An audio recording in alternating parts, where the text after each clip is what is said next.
classe de IP2A du collège Marseille Pardé. Lettres et dessins d'enfants dans le conflit contemporain. Aujourd'hui, on va entamer un gros travail pour un projet important auquel vous êtes inscrits.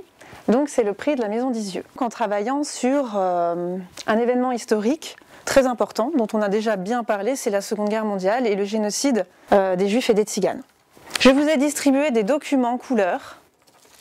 Ce sont soit des dessins, soit des lettres aussi. Donc ici vous avez par exemple une lettre, voilà, que ces enfants ont écrit soit à leurs frères et sœurs, soit à leurs parents, soit à leur famille, à d'autres membres de leur famille pendant la guerre. Ces enfants, ce sont des enfants donc juifs qui ont été séparés de leur famille et de leurs parents et qui ont vécu dans une maison. Voilà, il y a des gens qui les ont recueillis. Alors, donc vous avez par groupe, vous avez tous des choses différentes. Donc soit des cartes postales, des lettres, des dessins, et vous allez découvrir leur histoire à travers ces dessins, ces cartes postales. Donc vous pouvez, c'est parti. Alors bien sûr, parlez entre vous, hein. Le but c'est vraiment de communiquer, de parler entre vous.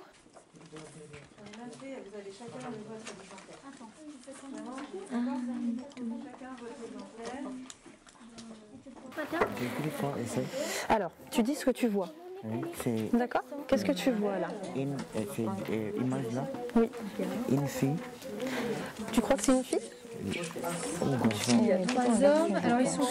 L'exercice donc c'est de travailler sur des dessins et des lettres que les enfants d'Isieux, qui ont été arrêtés et raflés à Isieux le 6 avril 1944, puis déportés à Auschwitz et assassinés, ont fait lorsqu'ils étaient dans cette maison dans l'Ain. Voilà, ils étaient séparés de leurs parents, séparés de leur famille, avec quelques fratries, quelques frères et sœurs qui étaient là. Oui, très bien. Alors, pour rouge, là, il est au singulier. Les enfants dessinent la tristesse. Les enfants dessinent les tragédies du monde. Les camps, l'exil, la faim. La séparation de leur famille. Les enfants dessinent la peur de mourir et la mort. Mais aussi des moments joyeux avec leur famille. Ils dessinent ce qu'ils voient ou imaginent. Ils souhaitent retrouver la paix. C'est ça aussi qui est bien, c'est qu'ils dessinaient tout. Ils dessinaient leurs espoirs, leurs rêves. Ces enfants doivent avoir un père et une mère. Et ils doivent rire et ne pas pleurer. L'autre groupe, voilà.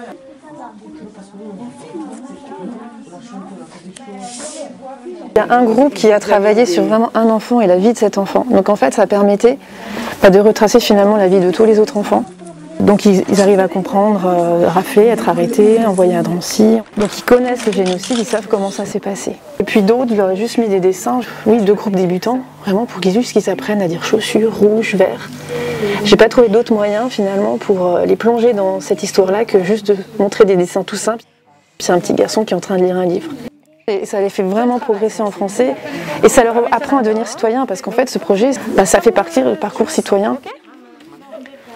C'est l'histoire de notre rêve que j'avais demandé, c'est l'histoire d'un soleil que j'avais espéré, c'est l'histoire d'un amour que je croyais vivant, c'est l'histoire d'un beau jour que moi petit enfant je voulais être zéro pour toute la planète je voulais, j'espérais que l'heure peigne mettre ce soir de Noël, mais tout a continué, mais tout a continué, mais tout a continué. Non, non, rien n'a changé, tout a continué. Non, non, rien n'a changé, tout a continué. Hey, hey. Les images là, c'est 3 hommes et les peaux rouges, les cheveux couleur.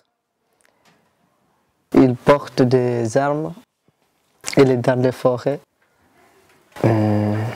C'est de l'avion.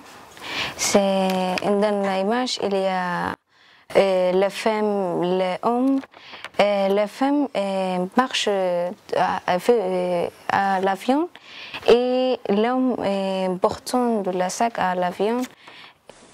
Les grands frères souhaitent son petit frère joyeux anniversaire et les grands frères espèrent que la paix règne pour revoir les parents, les cousines et les tantes Et le petit frère dit merci.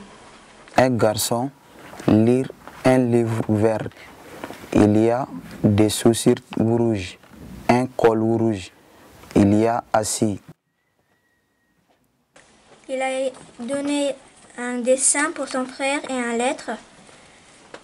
Au recto en bas, sur tout le long, une rivière au milieu, sur tout le long, la barge sur laquelle un loup est dressé sur ses pattes arrière.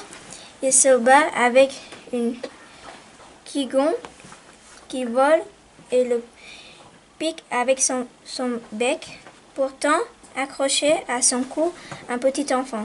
Il y a un botte. Il s'appelle Chabot.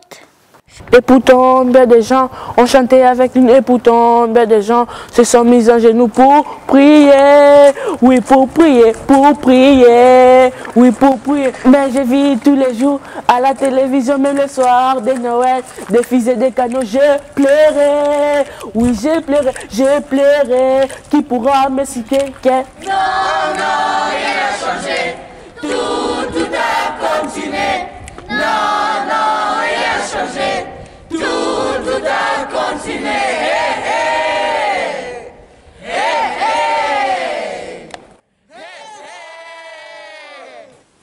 Alors Sergueï, tu vas nous présenter le parcours de Georges Halpern.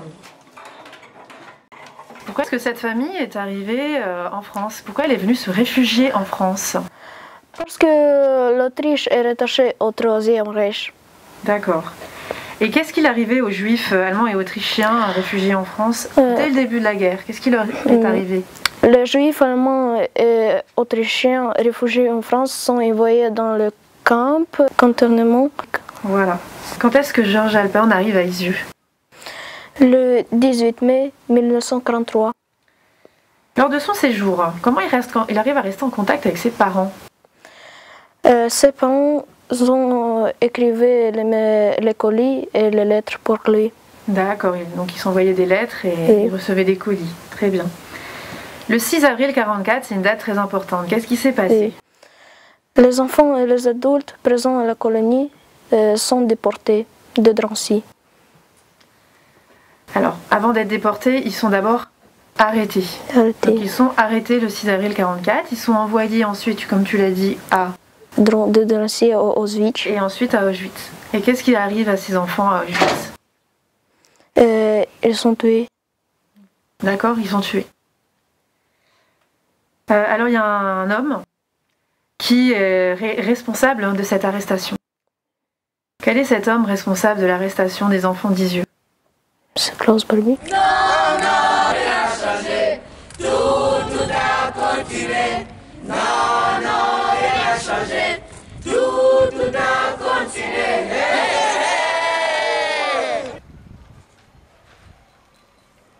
Je m'appelle Sofia, j'ai 16 ans et je viens de Serbie. En 1999, la Serbie est en guerre contre les Albanes et le Kosovo. Le pacte président était Slobodan Milosevic que le pacte ne pouvait pas protéger la République de Serbie. Le Alban voulait que le territoire du Kosovo devienne son État. La plupart des Serbes sont en Kosovo, donc il y a une guerre. Je suis arrivée en France en 2020 avec un visa.